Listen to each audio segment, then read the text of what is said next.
Hello, my name is S, and I have experienced psychosis since the summer of 2018. I experienced paranoid delusions and horribly vivid hallucinations. All which is to say, I'm speaking on the other side to you about how to care for and help your loved one. This is not an in-depth video on how to help your loved one in acute psychosis. This is more life management help. I have timestamps in the description box below to help navigate the video. Admitting they're sick. Treatment and sticking to it. Before anything, you need to understand which of the following your loved one is experiencing. Are they accepting and stick to treatment, suffering from anosognosia, or in denial in regards to their illness? If they're accepting, great, first hurdle passed. Meet me in the warning timestamp. Anosognosia. Anosognosia is a condition approximately 50% of people who have schizophrenia suffer from. It is a lack of insight about their own condition. It's found to be a dysfunction in the frontal lobe that just prevents the ill person from seeing that they're sick. Are they in a revolving door of hospitalization, being better, going home, then being hospitalized again and again, all because they won't stay to their medication and won't admit they're sick? It's probably because their brain is wired to think that they're fine. Imagine if you, right now, you being as able-bodied as you are, you were thrown into a hospital and had drugs forced down your throat and told if you don't take the drugs for the rest of your life, you're not going to be able to get a job, live on your own? Ridiculous. Well, that's what a lot of people with schizophrenia experience. Well, they're sick, you might say, but that's not their reality. To them, they're the same person they were before they showed any symptoms.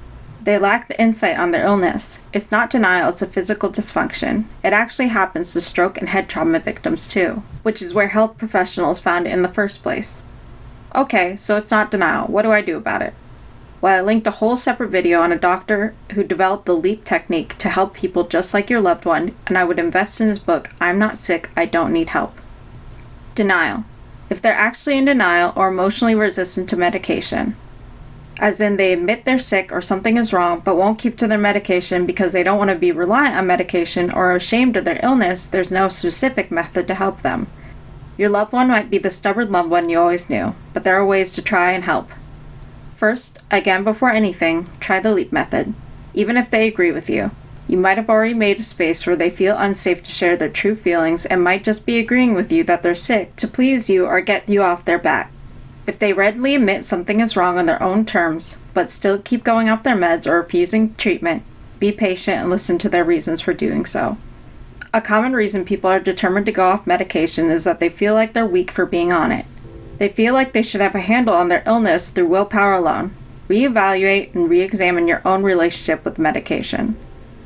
For a long time, medication for mood and thought disorders have been demonized, even for common illnesses like depression or anxiety.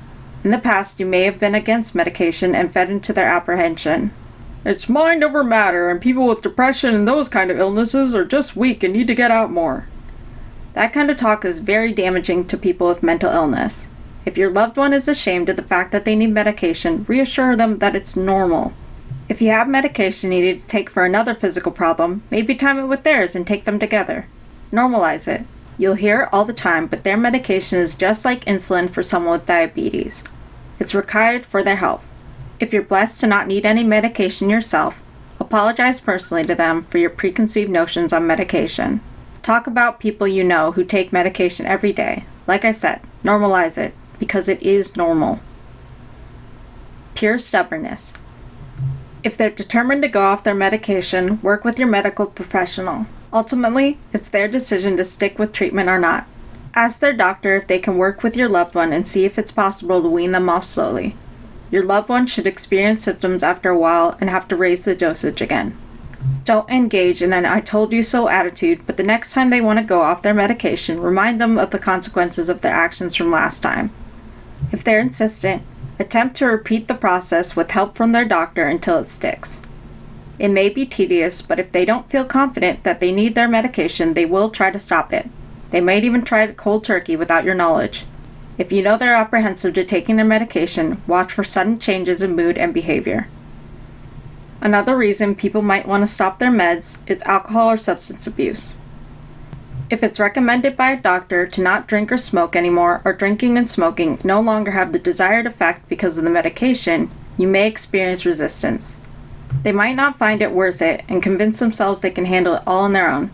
Sadly, I don't have any experience in helping those with addiction. I would talk to their doctors and psychologists about your concerns and maybe urge your loved one to go through certain programs to help them with their dependence while they're on medication. Side effects: weight gain, drowsiness, and the risk of developing TD, tardive dyskinesia, the involuntary tics you can develop thought to be caused by too much dopamine signaling in the brain.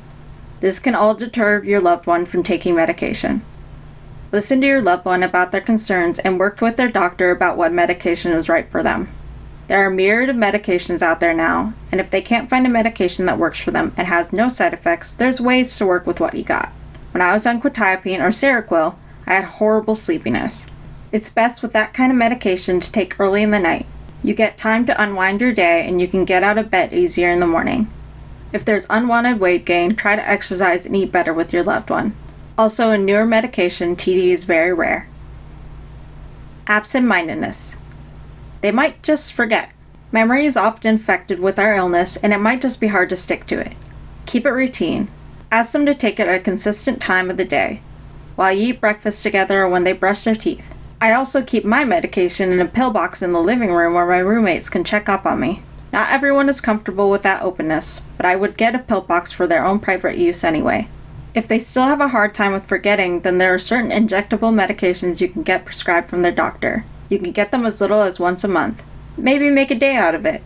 Get breakfast together while you're in town so they're not dreading it when the date finally comes up. If they take themselves to the appointment, make sure you're on call from the doctor so you can be aware when they miss it. Warning. Big flashing light warning. Be careful when switching medication. Don't plan any trips or big changes at that time. Surround your loved one with familiarity, as they may be triggered into psychosis with the change of medication. Keep an eye out for symptoms and their difference in behavior and mood, and check up on how they're feeling. Routine. Keep things as routine and familiar as possible.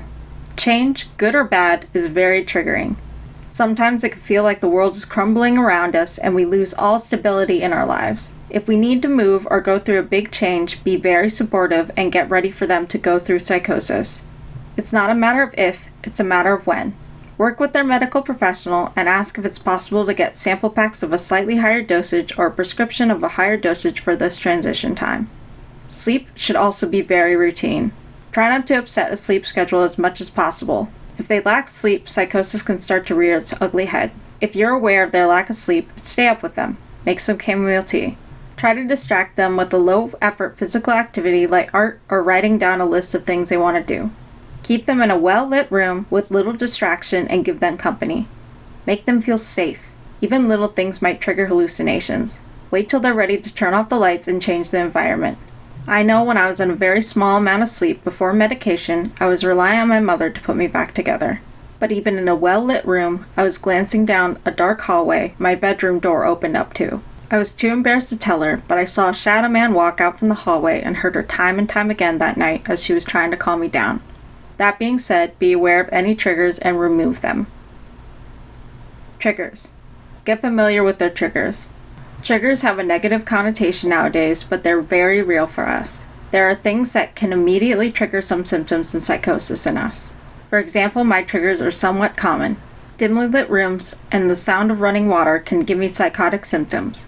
Dimly lit rooms can let my mind work off the little shapes I can still perceive, and running water is like a lot of other people's white noise or crowds chatter. I can make out a very distinct argument between a couple when I'm exposed to it. Once you're familiar with these triggers, you can learn how to limit their exposure to them and know exactly what's going on when your loved one comes across them and suddenly acts strange or looks upset. Triggers may change over time, so make a safe space for them to talk about them. Media consumption. Depending on how insightful of their illness your loved one is, they can usually handle their own media consumption. If anything, try to steer them towards lighter media closer to reality. Media with descriptions or depictions of violence can feed violent delusions and hallucinations. Also, conspiracy videos are really popular nowadays. While these are fun to think about for most people, it can also feed delusions of paranoia in us. If you're watching things with them, try to keep from binging a series too much. Take a break during movie for snacks. Getting too immersed in a world can trigger delusions in my experience. An example is one time I binged The Haunting at Hill House with my roommate without any break, and it triggered my delusion that I'm dead. I had to go to sleep right away. Communication. Have an open, honest conversation with your loved one about their symptoms. Listen to their experiences without judgment and try to understand where they're coming from. They can be living in a very scary world, and you shouldn't just dismiss their fears. Be supportive and listen.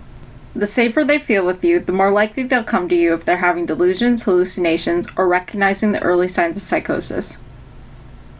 Early signs of psychosis you can recognize: a drop in grades or job performance, trouble thinking clearly or concentrating, paranoia, isolating themselves, unusual, intense new ideas, strange feelings or having no feelings at all, lack of personal hygiene, difficulty telling reality from fantasy, confused speech or trouble communicating, intense highs and lows in mood.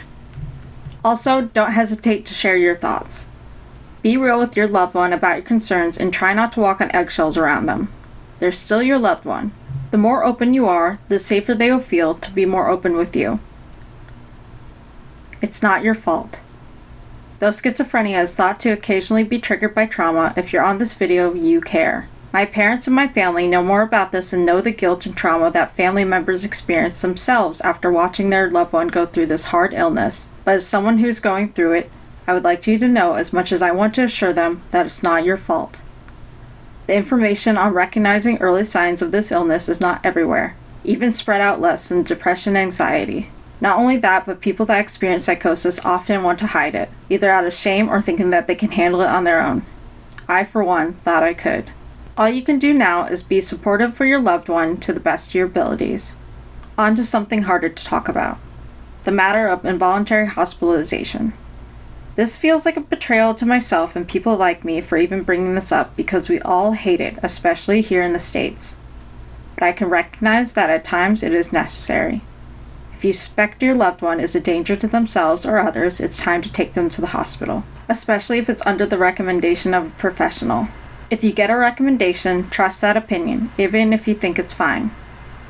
I leave you with this reminder: there is no cure for schizophrenia. It is treatable, it is manageable, there is no cure. You can't waste money and time on alternative medicine to try to cure your loved one.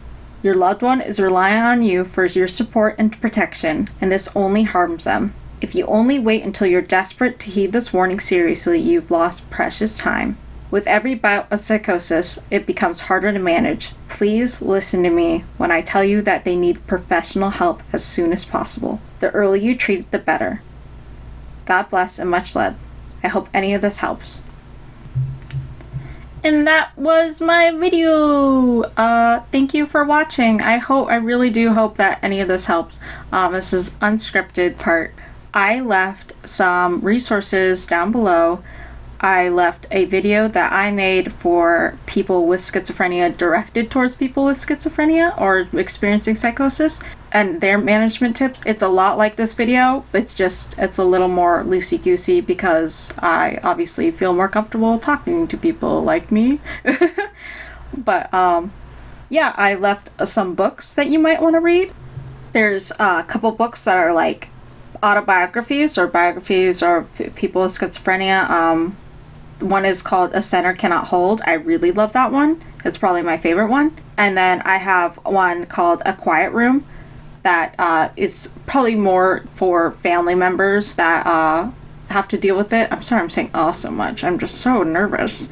But yeah, then there's the LEAP technique, the video for that, and the book for that. I'm not sick, I don't need help. That is, I really recommend that, even if you don't have a family member that's going through anosognosia or denial, just because I just think it's a good read and something to educate yourself on. But yeah, I really hope this helps. I hope this did anything for you, for the small amount of people that probably watch this. But yeah, God bless. Like I said, I love you. I hope you do well. I hope that your family deals with this all well. I know it sucks, but yeah. Anyway, goodbye.